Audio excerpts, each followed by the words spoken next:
Ramana load అనగానే పవన్ కళ్యాణ్ లవో అని load ఎత్తేసి ఏమైపోయింది, చివరికి తిరుమల లడ్డూలో కల్తీ అని జరిగిన తర్వాత చివరికి నాలాంటోడు లేకపోతే వైసీపీలో కాస్త మాట్లాడేవాళ్ళు బయటకు వచ్చి, సార్ అంతా బాగానే ఉంది కానీ లడ్డూ కల్తీ అనేది శాంపిల్ డ్రా చేసింది మన ప్రభుత్వంలోనే కదా సార్ అనగానే గప్చూప్ సంబార్బిడ్డి అర్థమైపోయింది. అమ్మని అమ్మ ఎక్కడో తేడా జరిగిందే, నిజమే కదా, మన ప్రభుత్వం హయాంలోనే కదా లిఫ్ట్ చేసింది శాంపిల్.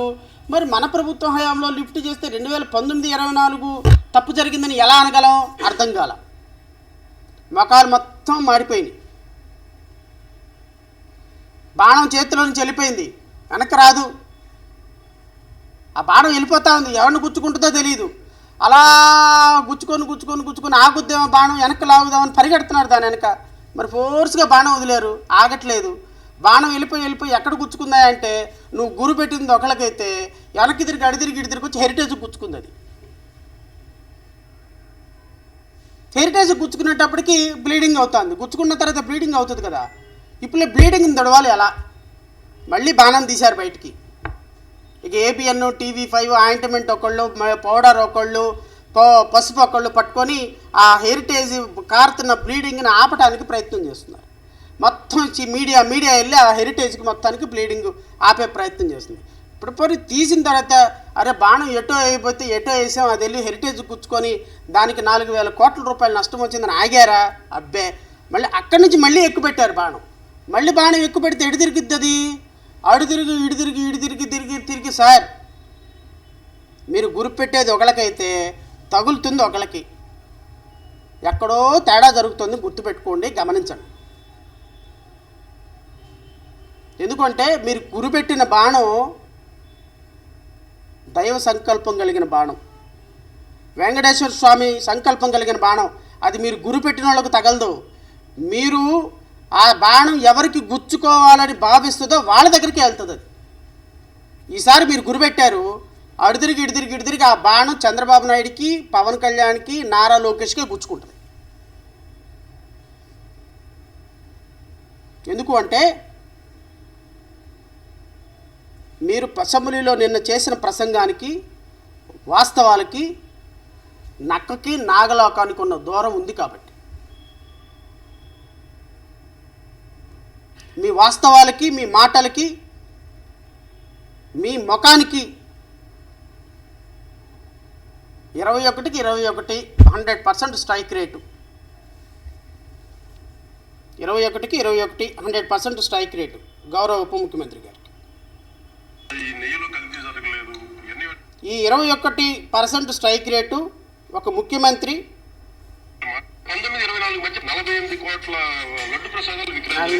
చెప్తా, ఇది వినిపిస్తా, ఇది కూడా వినిపించాలి రాష్ట్ర ప్రజలకి. 19-24 మంచి ముఖం చూసారా, తల పైకి లెగవుట్ల స్పీకర్ను చూడటానికి, తలకాయ ఉంచుకొని, తల ఉంచుకొని బాధతో, స్పష్టత లేని వర్డింగ్, దేన్ని మాట్లాడుతున్నామో తెలియని వర్డింగ్. అసెంబ్లీ స్పీకర్ పైన కూర్చున్నాడు, అధ్యక్ష ఇది జరిగింది తప్పు, ఇదిగో ఈ తప్పు ఇలా చేశారు, ఇదిగో ఈ ఎంక్వైరీ వేసాం, ఈ కమిటీ వచ్చాం, ఇలా పనిష్ చేస్తున్నామన్న మాటలే లేవు. వచ్చింది, అయిపోయింది, రిపోర్ట్ వచ్చింది, రేపు ఎల్లుండి చేస్తాము అంటే నేను వారిని వ్యక్తిగతంగా విమర్శించటంలా, మీలో నిజాయితీ లేదు కాబట్టి మాట బయటకు రావటం. ఈ వ్యక్తి మాట్లాడితే ఎలా ఉంటుందో తెలుసా? 4000 వర్డ్స్ స్పీకర్లు అవసరం లే ఈయన మీటింగుల్లో మాట్లాడితే.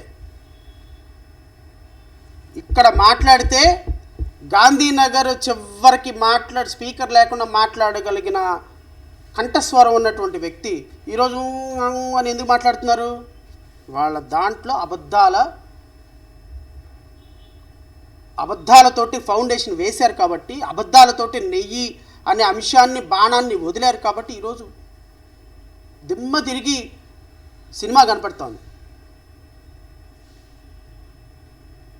క్రిస్టియన్లు, ముస్లిమ్స్, హిందువులు వీళ్ళందరూ రావాలి, రోడ్ల మీదకి రావాలి, కొట్టుకోవాలి. ఎందుకు కొట్టుకోవాలి? ఎందుకు రోడ్డు మీదకి రావాలి? ఎవరి కోసం రావాలి? ఏం జరిగిందని రావాలయ్యా పవన్ కళ్యాణ్? హిందువులకు మాత్రమే మీరు ధర్మ పరిరక్షణ అధికారా ఈ రాష్ట్రంలో? మరి అట్లాంటప్పుడు రాజ్యాంగం మీద ప్రమాణం చేయకుండా ఉండాలి. నీకు ఇంకొకసారి ప్రియాంబుల్ కాన్స్టిట్యూషన్ చదివి వినిపిస్తా ఫర్ ది సేక్ ఆఫ్ జన సైనిక్. ప్రియాంబుల్ అని ఒకటి ఉంటుంది కాన్స్టిట్యూషన్లో. దీన్ని డాక్టర్ బిఆర్ అంబేద్కర్ గారు రాశారు. బహుశా ఆ మనిషి అంబేద్కర్ గారి పేరేంటే కానీ ఆయన ప్రిన్సిపల్స్ ఏమి లేవు కాబట్టి ఇంకొకసారి చదివి వినిపిస్తా. కాన్స్టిట్యూషన్లో ఏం చెప్పారంటే పవన్ కళ్యాణ్ గారు, మళ్ళీ ఇంకోటి కూడా చెప్తా, నాకేం సంబంధం కాన్స్టిట్యూషన్ అంటారేమో మీరు, నాకేం సంబంధం అంటారు కాబట్టి కాన్స్టిట్యూషన్లో ఒక ప్రొవిజన్ ఉందయ్యా, article 164. Other provisions as to minister, the chief minister shall be appointed by the governor and the other ministers shall be appointed by the governor on the advice of the chief minister, and the ministers shall hold the office during the pressure of the governor, provided that in the state of so and so the total number of the ministers including the chief minister in the council of ministers in a state shall not exceed 15%. So article 164 ప్రకారం గౌరవ ఉప ముఖ్యమంత్రి గారు article 163 ప్రకారం Indian constitution ప్రకారం మీది రాజ్యాంగబద్ధమైనటువంటి పదవి. రాజ్యాంగబద్ధమైనటువంటి పదవిలోకి వచ్చే ప్రతి ఒక్కరు చేయాల్సిన ప్రతిజ్ఞ అంటే నేను మీకు చెప్తా. The preamble, this is the preamble of Indian constitution.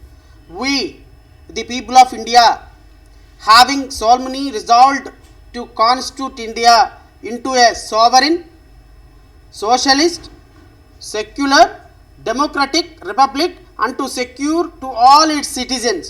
అంటే sovereign, secularist, socialist, secular, democratic and republic. Sir secular అంటే అర్థం ఏంటో మళ్ళీ మీకు చెప్తాను సార్, ఎందుకంటే మాకు తెలియకపోవచ్చేమో. ఈ దేశంలో రాజ్యాంగబద్ధ పదవిలో ఉన్న ప్రతి మినిస్టర్ క్రిస్టియన్, ముస్లిం, హిందూ మత భావాలకి అతీతంగా పనిచేయాలి. This is a secular country. This is a secular country. Who are you? ఈ రాజ్యాంగం హక్కు ఇచ్చింది క్రిస్టియన్లు బతకటానికి, ముస్లిమ్స్ బతకటానికి. మీరెవరండి వాళ్ళని సెకండ్ గ్రేడ్ పీపుల్గా? మీరెవరండి వాళ్ళని సనాతన ధర్మం, ఆ ధర్మం, ఈ ధర్మం మీరు ఇక్కడి నుంచి వెళ్ళిపోండి అంటానికి? మీరెవరండి ఇక్కడ సనాతన ధర్మాన్ని నాశనం చేస్తున్నారు? మీరు మీ ధర్మానికి నాశనం జరిగితే మీరు బయటకు రారా, రోడ్ల మీదకి రారా, హిందువులందరూ బయటకు రారా? ఏంటి ఈ దేశంలో అత్యున్నతంగా హిందువులు, ఈ దేశం హిందూ దేశంగా సెక్యులర్ భావాలతోటి ఈరోజు 78 సంవత్సరాలైన రాజ్యాంగం నిలబడి ఉంది అంటే ఇక్కడ హిందువులు, ముస్లింలు, క్రిస్టియన్లు అందరూ కూడా వారి మత భావాలను గౌరవించుకుంటూ అన్నదమ్ముల్లాగా బతుకుతున్నటువంటి దేశం ఈ దేశం. ఈ రోజు వరకు ఆంధ్రప్రదేశ్ రాష్ట్రంలో నువ్వు హిందూ, నువ్వు క్రిస్టియన్, నువ్వు ముస్లిం అని అక్కడక్కడక్కడ గొడవలు ఉంటాయేమో, కానీ ఈ రాష్ట్రంలో బ్రతికే ఏ ఒక్కళ్ళకి కూడా నువ్వు హిందూ, నువ్వు క్రిస్టియను, నువ్వు తిరుమత వెళ్ళకూడదు, నువ్వు కాకాని తోట రాకూడదు, నువ్వు గుణదలు రాకూడదు ఎవరు లేరు. నాకు తెలిసి కొన్ని వందల మంది హిందువులు కాకాని తోట వస్తారు, కొన్ని వేల మంది క్రిస్టియన్స్ అక్కడికి తిరుమల వెళ్ళాల్సిన సందర్భంలో మా మిత్రులతో పాటు, వాళ్ళతో పాటు, వీళ్ళతో పాటు చాలామంది వెళ్తారు. మాతో పాటు ఎంతమంది క్రిస్టియన్స్ రారు? మరి ముస్లిమ్స్కి మీరే చెప్పారు నేను దర్గాకి వెళ్తాను, అక్కడికి వెళ్తాను, ఇక్కడికి వెళ్తానని ఇంతకుముందు వీడియోస్లో. దర్గాకి వెళ్ళటానికి, క్రిస్టియన్లోకి రావటానికి మీరు ఎవరండి? మీరు తిరుమలకు జరిగిన అన్యాయం ఏంటి? ప్రసాదానికి జరిగిన అన్యాయం ఏంటి? మీరు అసెంబ్లీలో మాట్లాడేదేంటి? హిందూ మత క్రిస్టియన్స్ మధ్య మీ గొడవలు పెట్టే పద్ధతి ఏంటి? అసలు మీరు ఉప ముఖ్యమంత్రి అయినా, మీరు మంత్రి అయినా, రాజ్యాంగం మీద ప్రమాణం చేసి మీరు ఈ స్థాయికి వచ్చారా?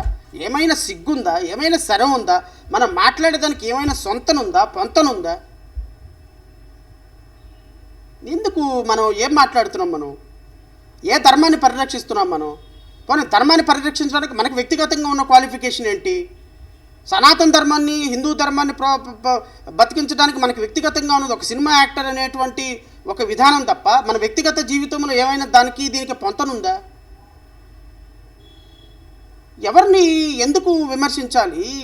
ఒక కమ్యూనిటీని హిందువులకి, క్రిస్టియన్లకి, ముస్లిమ్స్కి ఈ రాష్ట్రంలో ఎప్పుడు గొడవలు లేవు sir. Because of your government ఈరోజు ముస్లిమ్స్కి, హిందువులకి, క్రిస్టియన్లకి మధ్య గొడవలు వచ్చే పరిస్థితి ఏర్పడుతుంది. మీకు 21కి 21 సీట్లు కేవలం ఒక కమ్యూనిటీ వాళ్ళు వేసినందువల్ల వచ్చినాయా సార్? వాళ్ళు ఓట్లు వేయలేదా? పవన్ కళ్యాణ్కి ఓటు వేసినటువంటి ముస్లిమ్స్, క్రిస్టియన్స్ మీరు ఒకసారి ఇంట్రాస్పెక్ట్ చేసుకోండి. వారి పార్టీ వ్యక్తులకి ఈరోజు మీరు ఓట్లు వేసినటువంటి వ్యక్తులు ఒకసారి మీ పునరాలోచించుకొని మీ యొక్క అంతరాత్మను ప్రశ్నించుకోండి. మనం కనీసం తినేది మనకు అన్నమే అయితే ఎక్కడో వెంకటేశ్వర స్వామికి జరిగిందని ఒక ఆరోపణ వస్తే దానికి హిందూ ముస్లిమ్స్ని, క్రిస్టియన్స్ని, చర్చిల్ని, మసీదుల్ని తీసుకొచ్చి అంటగట్టి వాళ్ళతో గొడవలు పెట్టేటువంటి సంస్కృతి సాక్షాత్తు ఒక ముఖ్యమంత్రి, ఉప ముఖ్యమంత్రి చేస్తుంటే మన ఆత్మ పరిశీలన చేసుకోవాల్సిన అవసరం ఈ కమ్యూనిటీస్కి లేదా? ఈ కమ్యూనిటీస్లో ఓటర్స్కి లేదా? అంత సిగ్గు, అంత చీము రక్తం లేకుండా బ్రతుకుతున్న బ్రతుకులా?